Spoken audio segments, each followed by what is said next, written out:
With a 13.3 C patch nerfing 4 costs like Lux and Kaisa, reroll is back on the menu. Here are my top 5 reroll compositions to play right now so you can climb infinite LP. Before we start, I recommend checking out my Legends tier list at metatft.com/legends so you can get recommendation on what to pick.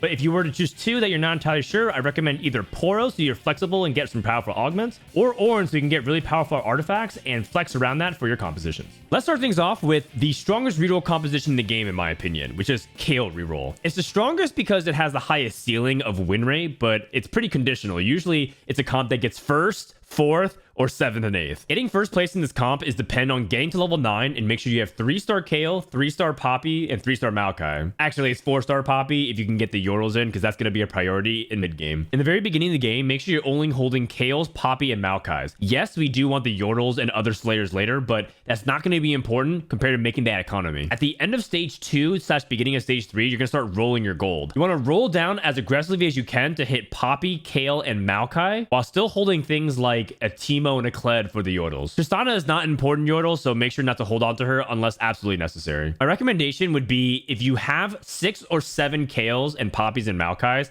send all the way to 0 at the beginning of stage 3. But if you have less than that, let's say you have 4 Poppies, 5 Maokais, 4 Kayles, just roll to about 30 gold at stage 3-1 at level 4. And then from there, save up your gold to go for another big roll down after the stage 3 carousel. The latest you want to hit 3-star Kayle, Poppy, and Maokai is in the middle of stage 3. This is because it's really important to start economying back up so you can push to level 9. It's not like traditional reroll comps at 1 cost that is okay hitting and then being low economy for almost the rest of the game and capping at level 7. This is why certain augments are really powerful like Final Reserves and Level Up in this composition, because you want to try to push levels as fast as you can towards the late stages of the game. Some other really good augments are things like Golden Ticket. This is because Golden Ticket is just such a broken augment that you can pretty much play this with any reroll composition, but especially good for Kayle. Transfusion is also really good in this composition in particular because you're going to be loose streaking a lot and therefore get such a big HP buff for things like your Poppy and Maokai. The first item that you want to prioritize is Ginsu's Rage Blade. I actually don't really even recommend playing this composition if you don't have a bow or rod to start things off, because if you don't have either bow or rod, chances are you might not even have Rage Blade by the end of stage 2. If you get things like Rage Blade by the end of stage 3, you are just in such deep trouble. The second wave of items that you want to prioritize are Poppy items, so things like Bramble Vest and Protector's Vow, as well as a potential redemption. I don't have Poppy holding 3 items, nor does Kayle hold 3 items, because remember, Demacia will be giving a Radiant item depending on your situation. If you're getting more offensive items, let's say you get that double Rage Blade on Kayle, which is really strong, but you don't have a lot of frontline items, instead just have Poppy hold that Radiant item. A lot of the items that Kayle could get through Radiance is not actually super strong. For example, getting things like Radiant Static Shiv is not particularly good because Kayle shreds for herself as soon as you hit level 6. By the way, there's going to be some situations where it feels like you have Poppy 3 and Kayle 3, but not Maokai 3, and you feel like you want to push level 6. You have to stay at level 5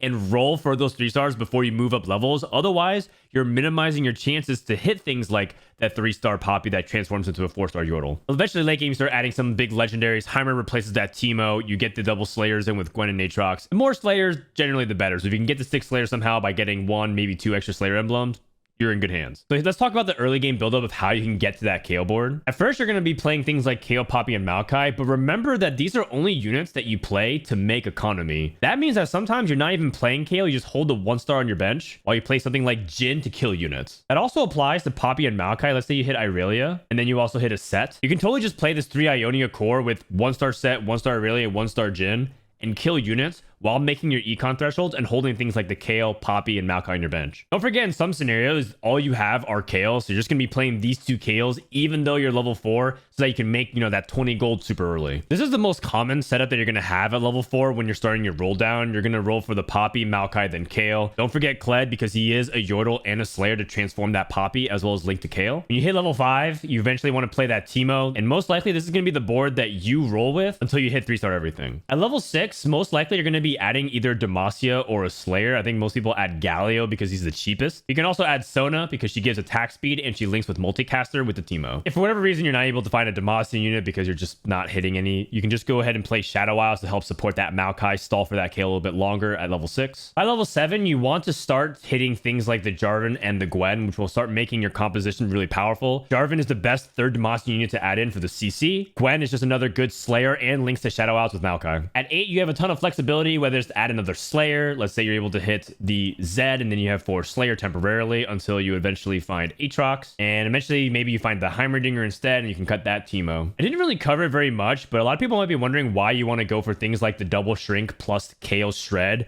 But in reality, Kayle Shred is not very reliable, and this Shrink module will give you 60% Shred and Sunder, which is way more effective than Kayle's 40%. The best legend to play with Kayle is probably either Lee Sin or Pengu. Lee Sin gives you the augment rerolls and some gold generation, as well as Pengu gives you that life. Tiniest Titans is really, really strong, as well as things like Metabolic Accelerator. If you end up playing Ornn and you pick up an artifact, the best ones to pick up are Eternal Winter, but you don't want to put it on Poppy because Poppy doesn't actually scale that well with it. You want a Maokai instead. And then if you get Zhonya's for Kayle, those are the 2 I recommend if you end up being in this spot. Jinx reroll is probably the strongest composition that isn't really talked about right now. It's because it's around specific Zon mod and interactions that are really powerful with her. If you ever hit Robotic Arm early and you're testing it, let's say you have an early Warwick and Jinx, and you see Robotic Arm, it's usually a green light to force this composition. Robotic Arm plus Runin's Jinx is just simply OP. I've seen 2-star Jinx streak all the way to the end of stage 4 with just Robotic Arms, Runin's Hurricanes, and a Last Whisper. The builder limits me on the number of items, so you ideally want things like that Last Whisper and Rage Blade on Jinx, but you can also justify a bunch of different items on her. If you don't get Robotic Arm and you get Shimmer Injector instead, you can still play Jinx reroll, it's just not as good. If you get other Zon mods like the Implant, the Exoskeleton, Violent Bioware, that's less good for Jinx reroll. I would consider doing something else like pivoting to Akshan, which we'll talk later in this video. That's what makes the line pretty cool, is that you can slam things like Runin's Hurricane, check for the Jinx Zon mod. If it's good, play Jinx. If not, play that Akshan comp later on. Or you can even just have Jinx hold the items until you get to Akshan. In terms of the reroll cadence, it's pretty much just the standard curve where you want to play a strong board and then slow roll at 6 until you get Jinx 3. You can also chase Vi 3. And even though I put Urgot there, you can also play around Warwick 3 if you get a really good chem mod that's also for Warwick as well. And so usually that's why you want to start off with something like Zoncrest, because you can hit things like 4 Zon pretty early and see both of your mods and find a way to get really good setups on Warwick, Jinx, and that 3rd Zon mod. Not to mention, things like the Overcharge is just straight up broken. Look at this. Overcharge says attacks deal 50% attack damage as bonus true damage, which is just bananas because you have a 60% chance to trigger an additional attack. So that's just unreal amounts of true damage that you can get in the late stages of the game. If you do somehow get 6 Zon, the best holder of Zon is Jarvan, and giving him something like Unstable Chem Tank because that explosion is super duper powerful. 6 Zon, 4 Gunners is a win condition. Another way you can play Jinx is just to play around Piltover and get that T-Hex stacking early. But if you don't get it early, that doesn't mean you can't play Jinx reroll. I've seen people win the game with a 11 power T-Hex while having 6 Zon. After you hit your Jinx 3, make sure you just level up and add more Zon and Gunners appropriately. Don't forget, things like aura items like Jace can still hold Zeke's. It's definitely really good. A lot of people think that you want more attack damage on Jinx, things like Deathblade and Infinity Edge, when in reality you want attack speed, because Gunner scales with the more attack speed you have, because every time you attack, you get more stacks, up to 8. And don't worry too much about Zeri. I think a lot of people feel like they want to have a secondary set of AD items for Zeri, but in reality, you just need that Jinx 3, and you can itemize your other champions based off whatever you're getting. Some other really good augments are things like Red Buff, which is really good because it just helps burn and gets that anti-heal going. And anything that's really good with the Gunners in general, like Dueling Gunners. Long Distance Pals is always good. I mean, that augment's just OP as well. Unified Resistance, because you're often just playing mutants like this. In an ideal scenario, the best way to start off with this game is just to have Piltover and that Zon so you can get that streak going early. And if this ends up happening, you just simply play this and add over time. So instead of Orianna, you get Jace. Then you just add any generic bruiser. You could play like a Cho'Gath 2 or Renekton. And then just start adding more Zons in at 6 like Warwick. And let's just assume you're playing around that +1 Zon, so you have 4 Zon like this. From here at 7, you just add the usual stuff like the Zeri, the Senna, and Urgot, so on and so forth. Let's say none of that happens though. You want to start off with just Jinx and you know you have a good chem mod because you played Jinx Warwick. Instead, just add simple Tristana for the Gunner. And Challenger's pretty fake early on Warwick, so instead you'd rather play around that set. In fact, there's kind of a world where maybe instead of this Tristana at 5, you're playing around Jhin and Irelia. And it's kind of a fun little thing where you're playing Jinx on top of an Ionia board because this core is just basically too strong early game, so you get the snowball from there. And slowly but surely, you just add in more things. At 6, you can go Jace. Probably want to position Jhin in the corner. And you can just play this at 6 until you 3-star Jinx and then go from there. Eventually, you find Zeri and you find Urgot, so you can get to that 4 Zon as fast as you can. Funny enough, if you somehow find a way to get to this, Urgot and Jhin have a Deadeye as well, so it gives you a little bit of leeway there. If you also have like double offensive Zon, don't be afraid of giving Zon to like like Jin and then giving him something like the adaptive implant and then eventually move that onto a different Zon unit. If you have Set and you had the exoskeleton, that's also really, really gross. And that's partially what makes the Zon Crest super fun. It's just that you have so many different options based on the mods that you get and play around it until you find an opportunity to scale to your normal composition. And then from here, you just take out the Set, the Jin, the Irelia, and you just play your standard board. And remember, if you just happen to go to level 8 and that's the first time you end up taking a Piltover, that's okay, but not as big of a priority. Let's say you find that J4 instead of the Vi Sejuani, you can totally take it out and just play around that instead. Here's an example of how you could play the 6 Zon 4 Gunner without Piltover. If you end up playing an Ornn artifact of some kind because you get it through a portable forge or some kind of anvil, the best item for Jinx is Gold Collector because her ability to shoot randomly can pick up a lot of gold because you hit about a bunch of units. Also, Infinity Force is surprisingly really, really strong as well, so try to go for either of these items. I think a lot of people feel like Obsidian Cleaver is okay. It's acceptable, but the stats on it aren't particularly very good for her because she doesn't actually care much about that 25% attack damage. Instead, I'd probably put the Obsidian Cleaver on somebody else that has a higher impact like a Sona. But obviously you can't get Sona, so maybe you just put it on Zeri. Hull Crusher is totally fine to put on Urgot. In fact, if you find Capricious Forge, Urgot's actually the best holder of Blacksmith's Gloves. Things like double Urgot, having the Eternal Winter plus Hull Crusher. Zonia's is really good. The only thing you don't really care about with Urgot is Sniper's Focus. And in terms of Legend, pretty much just play anything you want. I think Poro's totally fine here. I mentioned this in a previous video, but Zed Slayers is still really, really strong. And right now, the meta favors Zed heavily. So he is actually the best 2-cost reroll to play around at the moment. If you didn't watch the previous video, we can just recap it very briefly. Make sure you prioritize Zed items first. The most important item for Zed to think about is the Infinity Edge, because Infinity Edge with his Ionia bonus giving 15% crit chance and crit damage synergize really well. From there, you want to have things like Hand of Justice and Titans, but you can justify other items like Bloodthirster as well. The best rating item for Zed is his Infinity Edge. Don't skip it on that. You're going to be primarily rolling at level 6 for Zed because you want Zed to hit 3 stars, and then sometimes you can pick up set 3. The most OP augments that you can get for Zed are either things that directly relate to Slayers like a +1 Slayer or Slayer's Resolve, or just taking any augments that heal. Cybernetic Leech and Harmless are pretty good. Idealism gives you that Hand of Justice for that Omnivamp and that increased damage. I think one of the biggest things about this composition that's been updated is actually positioning. A lot of people actually started positioning similar to this because Zed and Katarina are rogues, and therefore when they draw aggression, they go to the backline very quickly. So if your opponent has a really strong carry that's focusing it like a Azir Lux, targeting that Zed will TP to the backline very quickly and then burst, maybe even one-shotting that carry. This is a specific innovation that we saw from China. They like to go corners and then put something like set 3, or if they need a Zephyr something like Kled in the front line, that's totally fine as well. But remember, this is late game positioning, and sometimes you have to vary it up, and this is not supposed to be the way you position every single fight. So be prepared to sometimes move things to the front line just in case. A scenario, for example, that you would want to move everything front line and not keep everything back line would be if your opponent has Zephyrs and will target your front line corners. When you're Zephyring front line, make sure that you try to remove a unit that might be by itself. Let's say your opponent's positioning exactly just a solo frontliner. The Zephyr can actually bypass that frontliner and then walk to the backline, which is great. Another variation you can do is sometimes you have Zed and Katarina at the same side and you Zephyr the unit standing in front of Zed, and therefore Zed and Katarina just walk straight to the backline. So play around with your positioning and see what works, because remember, the most important thing you can do is just get access to that carry and delete all their damage. The most common early game setup you're going to have is playing around your Ionia if you do have that Zed, so you can get that early game presence and kills. Surprisingly, you would think that Slayer is really important because you want to keep stacking as many Slayers as you can, but you actually want to focus on the Rogue. So Viego ends up being the best 4th unit you could play because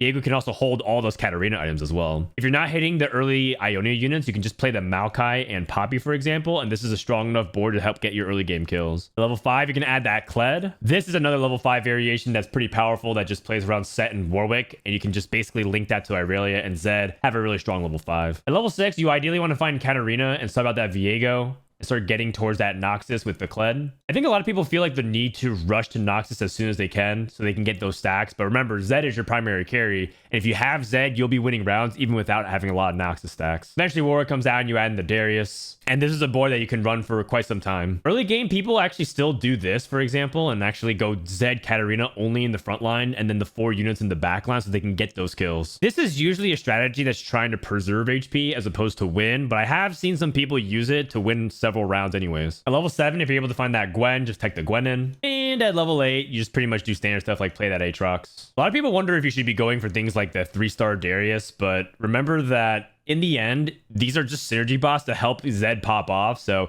his Juggernaut and Noxus aren't that important. If you find Scion instead, play that Scion. Irelia also has really run her course as well, so you can place her with any kind of really good Ionia unit. So sometimes you just end up playing Shen here. And if you're looking for additional extension beyond that, don't be afraid to try out other really interesting things like any kind of Rise variations. Or maybe you're just a madman and you have that extra Slayer emblem, you can go for that +1 Slayer, go to 6 Slayers. The other thing that's really cool about this composition is how flexible it is with spatulas. Slayer is always good on Katarina. Juggernaut +1 is really good on Gwen. In fact, if you're able to get this setup, you can just play 4 Juggernauts somehow. For example, you can play Nasus here, and now you have 5 Slayer, 4 Juggernaut. Gwen's gonna also be quite a menace. And as you suspected, I'm sure you could probably get away with playing another Noxus emblem. Gwen is just generally really good at holding all of it. And of course, do not ever forget about the really strong combination of Bel'Veth with Ionia, and it links to your Ionia tree very nicely. So now you're starting to understand why spatulas are super good in this composition. The best legend to roll for Zed and Slayers might be Ornn, because it feels like you can use a bunch of the items. Zed really loves Death Defiance because it's kind of like Titans and Bloodthirster mixed into one. Obsidian Cleaver helps Zed chop through frontline really quickly. And Infinity Force is just good, which, by the way, if you get Freaky Friday and you get 2 Infinity Forces, you can put one on Zed, one on Katarina, or one on Gwen. If you get Deathfire Grasp, you can always put it on Katarina as well. I have a sneaking suspicion that Randuin's actually not that bad, because you could theoretically position kind of like this, for example, and then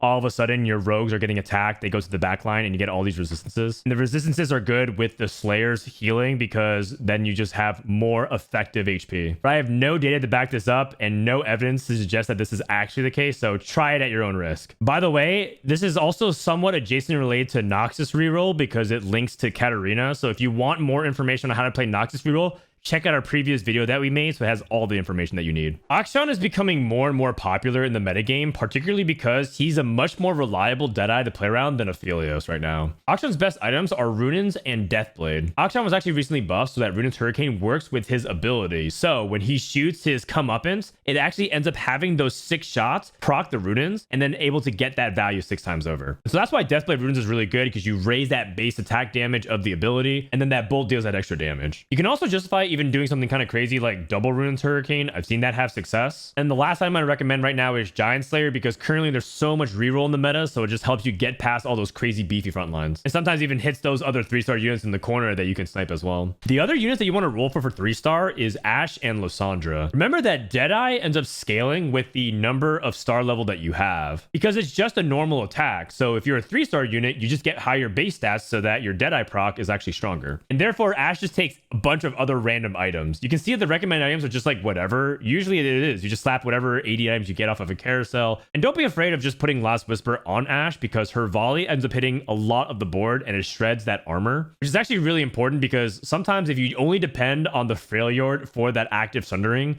it ends up making so that Akshan doesn't actually snipe certain units. The core board around Akshan is to play around Freljord, which means that a +1 Freljord is actually really good in this composition. 3 Freljord is also really good because of the mana reave. So if you do end up thinking like, oh, I want to only play around 2 Freljord, that is much weaker than 3 in my opinion. And don't forget that Shurima is really important, and you do want to ascend that Akshan. There are worlds where sometimes you want to also build around Nasus as your main frontline, because he is the only 2-star you have. Let's say you have like 1-star Sejuani, and you have a couple of other 1-star frontliners as well, and you hit Nasus 2, play around that Nasus 2, get that Juggernaut in, get 3 items on Nasus. Lysandra takes just any extra AP items as well, so you can give her like Morello, Archangels, if you get that Prismatic Augment, Deathcap, Shojin. Okay, apparently you can put Deadeye Emblem on her as well. I wouldn't recommend that. Just in general, Deadeye Emblem is low value in this composition, because 4 Deadeye is not that important. What's more important is just having good frontline to stall for the Akshan. Shurima's Legacy is just really good to add that extra damage, and sometimes even picks off units that Akshan leaves alive just barely. A cut above is just really strong early game, gives you that Deathblade, helps you get those kills, snowball, and get gold. And then Glacial Breeze, anything to do with Freljord traits, really strong as well. And as you can imagine, generic combat augments are really good. Know your enemy, long distance pals, tons of stats.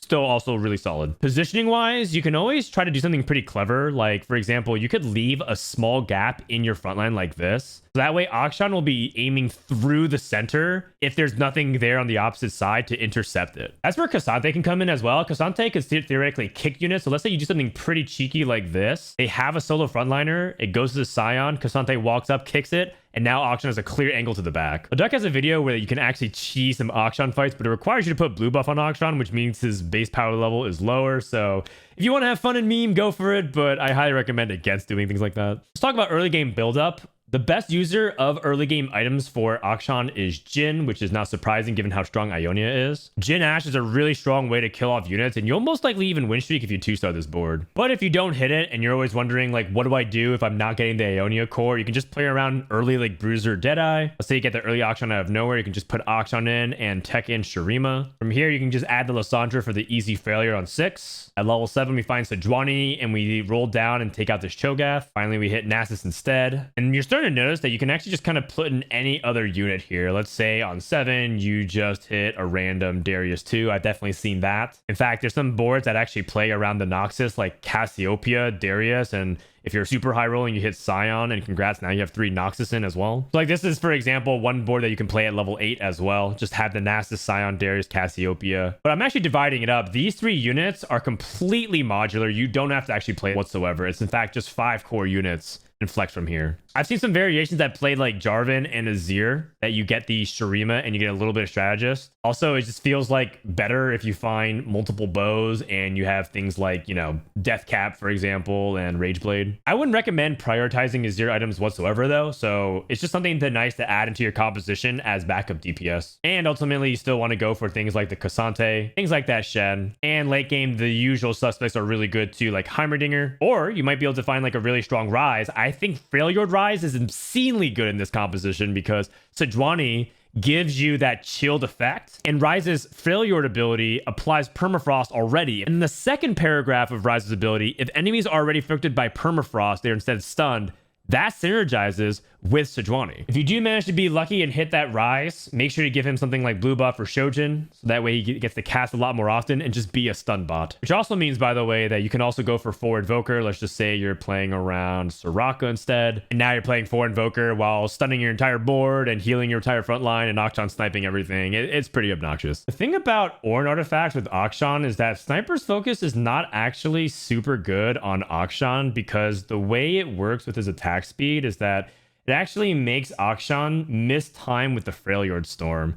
So Sniper's Focus is actually not as good on Akshan as you would like to believe it would be. Instead, the best items that you want to play for Akshan for Ornn are things like the Gold Collector because it helps him execute. And funnily enough, Trickster's Glass is also surprisingly really good on Akshan 3 because you can just basically guarantee kill the corner unit. There's no chance that they'll survive. And of course, don't forget that Eternal Winter is really good on Sejuani. Hulk Crusher is totally solid. And I don't know, if you somehow find a way onto Mana Zane, Freljord Rise, congrats, you won the game. The last of the popular compositions that I think is going to do really well this meta is Multicaster Reroll. There's a couple variations of Multicaster Reroll that focus on Velkoz and Sona. Velkoz seems to be the most consistent if you prioritize him based on this early stats, but Sona can also carry if you have the right conditions for it. So in a way, it almost feels like Velkoz and Sona's items could completely swap, and the priority list can completely change as well, depending on what you're hitting. Remember that Sona generally wants to be in the corner because her crescendo affects both the enemies that are hit and the allies that get hit because you get that bonus attack speed. Bonus attack speed means that you'll be attacking more often, which means that Shojin will be able to stack more mana. You're going to be rolling at 7 a lot, so you want to pick up things like Think Fast, Infernal Contract, other things that can help you get that 3-star Velkoz in stage 4. If you can hit Sona 3 as well, it's really huge. And you want really good combat augments. Jeweled Lotus is fantastic.